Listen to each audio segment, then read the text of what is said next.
আমি বললাম, আগে আমার দুটো ফল খেয়ে নাও। আমার স্বামী যাওয়ার পর থেকে এই ফল কেউ খায়নি, কেউ ধরে দেখেনি। তুমি আগে ফল দুটো খেয়ে নাও, তারপর আমি তোমার ব্যাগ থেকে প্রসাদ বের করব। আমি জানি অনেক প্রসাদ জমে আছে। সেসব প্রসাদ আমি চাই। রাতের আধারে আমি কিভাবে প্রসাদ খেলাম তা ভোলা যাবে না। আমি অনুষ্কা, ২৮ বছর বয়সী এক সুন্দরী নবযুবতী, বিবাহিতা। আমার স্বামী রক্তিম আর ৩ বছরের ছেলে অপুকে নিয়েই আমার সোনার সংসার। রক্তিম একটা প্রাইভেট ফার্মে উচ্চ পদেই চাকরি করে। আমার ৩ জনের ভালোই চলতে থাকা এই সুখের সংসারে হঠাৎ একদিন একটা ঝড় উঠল। না না, আমাদের দুজনের মধ্যে কোনো ঝগড়া বা মনমালিন্য হয়নি। আসলে ওই ঝড়টা এসেছিল কোনো এক প্রত্যন্তর গ্রামে রক্তিমের বদলি হয়ে যাওয়ার ফলে। প্রথমে আমি ব্যাপারটা শুনে ভয়ে কেঁপে উঠেছিলাম এবং আমার ছেলেকে নিয়ে তার সাথেই গ্রামে গিয়ে থাকতে চেয়েছিলাম। কিন্তু ওই প্রত্যন্তর গ্রামের পরিবেশে বাচ্চা নিয়ে থাকা মোটেই সম্ভব ছিল না। তাই চাকরি বাঁচানোর জন্য রক্তিমকে সেখানে একলাই চলে যেতে হয়েছিল। আমি বুঝতেই পারছিলাম না রক্তিমের সংজ্ঞা পেলে আমি থাকবই বা কিভাবে। কোনো বিবাহিতা নবযুবতীর ক্ষেত্রে দিনের পর দিন, রাতের পর রাত স্বামী ছাড়া থাকাটা যে কতটা কষ্টকর আমি সহজেই অনুমান করতে পারছিলাম। এবং এক রাত্রে আমি রক্তিমকে বলেই ফেলেছিলাম, রক্তিম, তুমি রাতের পর রাত আমার থেকে দূরে থাকলে আমি কিভাবে নিজেকে শান্ত রাখব বলতে পারো? ভাবতে পারো তোমার যন্ত্রণা পেলে আমার গাছের ফল সব শুকিয়ে যাবে। রক্তিম হেসে ইয়ার্কি করে বলেছিল, অনুষ্কা, তুমি অত চিন্তা করো না। আমি তোমার জন্য অন্য কোনো বিকল্প ব্যবস্থা করেই ফেলব, আর নিজের জন্যে ওই গ্রামেই কোনো বিকল্প বউ খুঁজে বের করব, যে আমাকে সময় দেবে। কথাটা ওই সময় হাসির ছলে বলে থাকলেও রক্তিম আমার জন্য বাস্তবেই নতুন এক বৈচিত্র্যময় ব্যবস্থা করেছিল, যেটা আমি প্রথমে ভাবতেও পারিনি। একদিন রক্তিম অফিস থেকে ফিরে আমায় বলল, অনুষ্কা, আমি কাজের সুবাদে অন্য শহরে বদলি হয়ে গেলে বাড়িতে তোমার আর অপুর একলা থাকা মোটেই সুরক্ষিত হবে না। তাছাড়া একলা থাকলে তুমি রাত বেড়াতে কোনো প্রয়োজন পড়লে কারো সাহায্য পাবে না। তাই আমি ভাবছি আমাদের বাড়িতে একটা পেইং গেস্ট রাখব, যাতে সে সুবিধা অসুবিধায় আমার অনুপস্থিতিতে তোমার পাশে দাঁড়াতে পারে। আজই আমার এখানের অফিসে নতুন এক কর্মচারী কাজে জয়েন করেছে। ছেলেটির মাত্র ২৩ বছর বয়স। সে খুবই মেধাবী এবং এখনও অবিবাহিতা। সে এখানে থাকার জন্য বাসস্থান খুঁজছে। আমি ভাবছি তাকেই আমার বাড়িতে পেইং গেস্ট রাখব। ছেলেটি বয়স হিসাবে আমাদের দুজনের চেয়েই ছোট, তাই সে পেইং গেস্ট থেকে আমার অনুপস্থিতিতে তোমার ছোট ভাই হিসাবেও যে কোনো দরকারে তোমার পাশে থাকতে পারবে। আমাদের বাড়ির সামনের দিকের ঘরটিতে, যার সাথে লাগোয়া টয়লেট আছে, ওই ছেলেটির থাকবার ব্যবস্থা করব। খাওয়া দাওয়ার সময় সে সামনের দরজা দিয়ে বেরিয়েই আমাদের ডাইনিংয়ের জায়গায় চলে আসবে, কারণ আমাদের প্রাইভেসির জন্য বাইরের ঘর এবং আমাদের শোবার ঘরের মাঝের দরজাটা বন্ধ রাখব। আমি রক্তিম প্রস্তাব মেনে নিয়েছিলাম। পরের দিন সন্ধ্যায় রক্তিম অফিস থেকে ফেরার সময় সেই ছেলেটিকে সাথে নিয়ে এলো। কি সুদর্শন চেহারা ছেলেটার, তেমনি সুন্দর তার চালচলন, ঠিক যেন সাক্ষাৎ কোনো হিন্দি সিনেমার নায়ক। ছেলেটা প্রথম দেখাতেই যেন আমার মনের ভিতর জায়গা বানিয়ে নিল। আমার মনের ভিতর তার প্রতি একটা আকর্ষণ তৈরি হয়ে গেল এবং দুষ্ট বুদ্ধিও নাড়া দিতে আরম্ভ করল। আমি মনে মনে ভাবলাম, রক্তিমের অনুপস্থিতিতে যদি এই ছেলের সাথে সময় কাটাতে দারুণ হবে। হঠাৎ ওই ছেলেটারই ডাকে আমার যেন স্বপ্ন ভাঙল। ছেলেটা নিজেই অত্যন্ত মৃদু গলায় হাসি মুখে শুভেচ্ছা বিনিময় করে বলল, ভাবিজান, আমি জাহির খান, গতকালই এই অফিসে কাজে ঢুকেছি। রক্তিম স্যার নিজের বাড়িতে আমায় আশ্রয় দিচ্ছেন, তার জন্য আমি আপনাদের দুজনের কাছে ভীষণ কৃতজ্ঞ। আমার জন্য আপনাদের কোনো অসুবিধা না হয় সেটা আমি সবসময় খেয়াল রাখব। স্যার তো বাইরে চলে যাচ্ছেন, তাই ওনার অনুপস্থিতিতে আপনার যা কিছু প্রয়োজন হয় আপনি আমায় আদেশ করবেন, আমি সেটা করার চেষ্টা করব। ছেলেটার কথা শুনে আমার মনে অদ্ভুত অনুভূতি হলো। আরে, ছেলেটা তো তাহলে মুসলিম, ওর সাথে গল্প করলে মন্দ হবে না। ধ্যাত, আমি এসব কি ভাবছি, আমার নিজের ওপরেই লজ্জা হলো। রক্তিম জাহিরকে উষ্ণ অভিনন্দন জানিয়ে বলল, জাহির, তুমি আমার আর অনুষ্কার চেয়ে বয়সে অনেক ছোট, তাই তোমায় তুমি করেই বলছি। তুমি কিছু মনে করছো না তো? তোমার যখন যা কিছু প্রয়োজন হবে তোমার ভাবিজানকে বলে চেয়ে নেবে। এসো, তোমায় আমি তোমার ঘর দেখিয়ে দিচ্ছি। তুমি একটু ফ্রেশ হয়ে নাও, তারপর আমরা একসাথে বসে চা খাবো। আর হ্যাঁ, তুমি যখন অনুষ্কাকে ভাবিজান বলে সম্বোধন করছো, তখন তাকে আর আমায় আপনি না বলে তুমি করেই বলবে। সেটা আমাদের দুজনেরই অনেক বেশি ভালো লাগবে। সে ঘরে ঢুকে কিছুক্ষণের মধ্যেই নিজের সব জিনিসপত্র সুন্দরভাবে গুছিয়ে পোশাক পাল্টে নিয়ে ডাইনিং টেবিলে এসে বলল, ভাবিজান চা দাও। তখন জাহিরের পরনে ছিল পায়জামা এবং হাতকাটা পাতলা পাঞ্জাবি। আমি পরেছিলাম হাতাকাটা ব্লাউজ আর একটা শাড়ি। জাহির আসার সাথে সাথেই আমার ৩ বছর বয়সী ছেলের সাথে ভাব জমিয়ে ফেলল এবং তার সাথে খেলা শুরু করে দিল। রাত্রিভোজনের পর জাহির আমাদের দুজনকে শুভরাত্রি জানিয়ে নিজের ঘরে চলে গেল। ২-১ দিনের মধ্যেই জাহির আমাদের সাথে ভীষণভাবে মিশে গেল। তাও রক্তিমের সামনে আমি জাহিরের সাথে যথেষ্টই দূরত্ব বজায় রাখতাম। খুব শীঘ্রই রক্তিমের স্থানীয় অফিস ছেড়ে নতুন জায়গায় বদলি হওয়ার সময় চলে এলো এবং একদিন সে আমাকে আর অপুকে ছেড়ে গ্রামে চলে যেতে বাধ্য হলো। কয়েকদিন আমার খুবই মন খারাপ লাগছিল, কিন্তু আস্তে আস্তে সময়ের সাথে আমি রক্তিমের অনুপস্থিতি সইয়ে উঠতে লাগলাম। রক্তিম চলে যাবার পর জাহির আর আমার মধ্যে বন্ধুত্ব আর ভরসা আরও অনেক বেশি বেড়ে গেল। জাহির অপুর খেলার সাথী হয়ে যাবার সাথে বাড়ির কাজেও আমাকে খুব সাহায্য করতে লাগলো। কিন্তু প্রতি রাতে বিছানায় শুইতে গেলেই আমার কেমন যেন মনে হতো, শুধু এপাশ ওপাশ করে ছটপাট করতাম। সেদিন সন্ধে থেকেই ঝিরঝির করে বৃষ্টি হয়ে চলেছিল। বৃষ্টির টুপটাপ শব্দ পরিবেশটাকে যেন অনেক বেশি রোম্যান্টিক করে তুলছিল।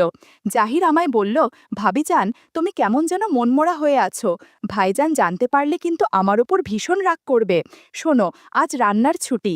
আজ আমরা ৩ জনে একটা সিনেমা দেখব, তারপর একটা ভালো রেস্টুরেন্টে ডিনার করব।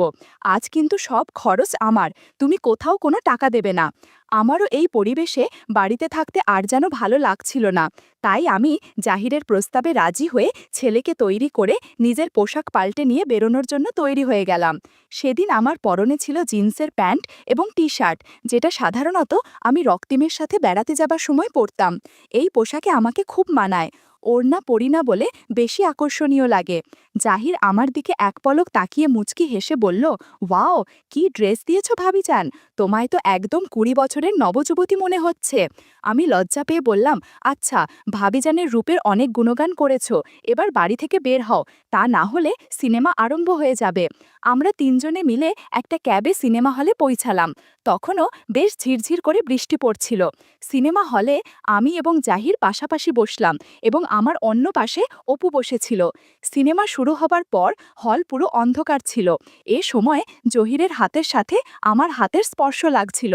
বারবার মনে হচ্ছিল জহিরকে কাছে টেনে নেই, কিন্তু ভদ্রতার খাতিরে তা বলতে পারছিলাম না। সিনেমার শেষে আমরা ৩ জনে একটা দামি রেস্টুরেন্টে ডিনার সারলাম। জাহির আমার প্লেটে এতটাই খাবার তুলে দিয়েছিল যে আমি শেষ করতেই পারছিলাম না। আমার অবস্থা দেখে জাহির বলল, ভাবিজান একদম জোর করে খাবে না, তুমি একদম চিন্তা করো না, আমি তোমার সমস্ত অবশিষ্ট খাবার খেয়ে নিচ্ছি।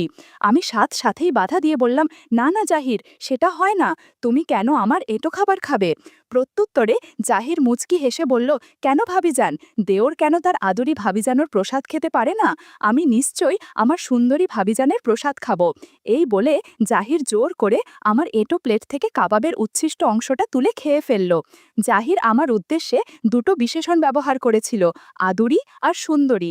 এই দুটো শব্দ তার মুখ থেকে কি অজান্তেই বেরিয়েছিল, নাকি সে কোনো ইঙ্গিত দিয়েছিল? জাহিরের এই সম্বোধন দুটি আমার মনটাকে অস্বস্তিতে ফেলে দিচ্ছিল। ডিনারের শেষে ক্যাব ভাড়া করে আমরা ৩ জনে বাড়ি ফিরে এলাম এবং নিজেদের ঘরে ঢুকে গেলাম। তখনও বেশ ঝমঝমিয়ে বৃষ্টি পড়ছিল, তার ফলে কেমন যেন একটা তামের পরিবেশ সৃষ্টি হয়েছে। আমার পাশেই আমার ছোট্ট অপু ক্লান্ত হয়ে গভীর ঘুম দিচ্ছিল, অথচ আমার চোখে ঘুম চলে গেছিল এবং মনের মধ্যে দুটো শব্দ, আদুরি আর সুন্দরী, বারবার নাড়া দিচ্ছিল।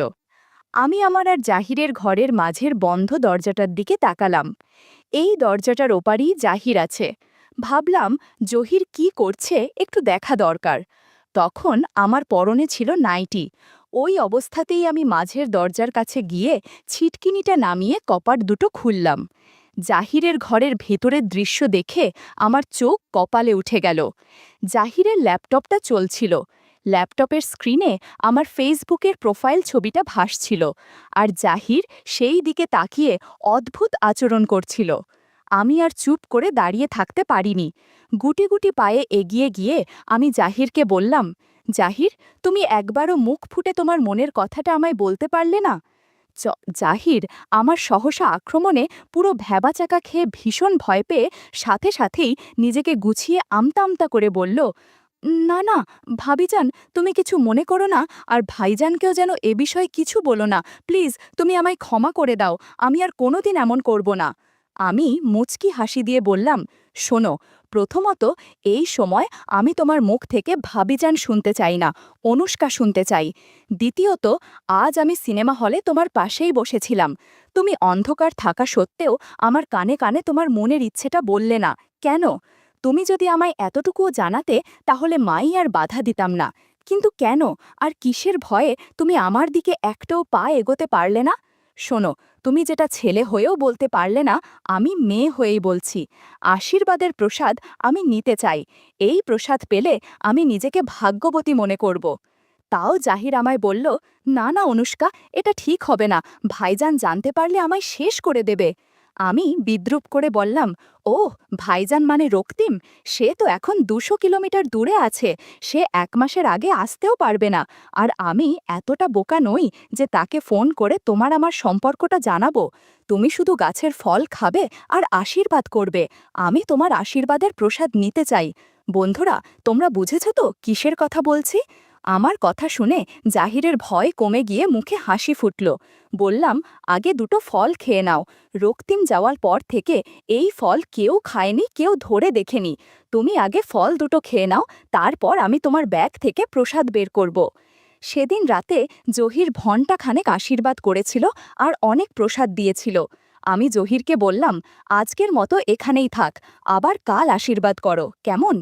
পরের দিন ভোরে আমি যখন উঠলাম, জানালার ফাঁক দিয়ে কোমল আলো ঘরে ঢুকছিল।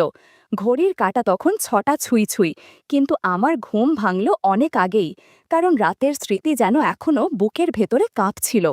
জাহির তখনও পাশের ঘরে, আমি জানতাম, তবুও মনে হচ্ছিল সে আমার খুব কাছেই আছে।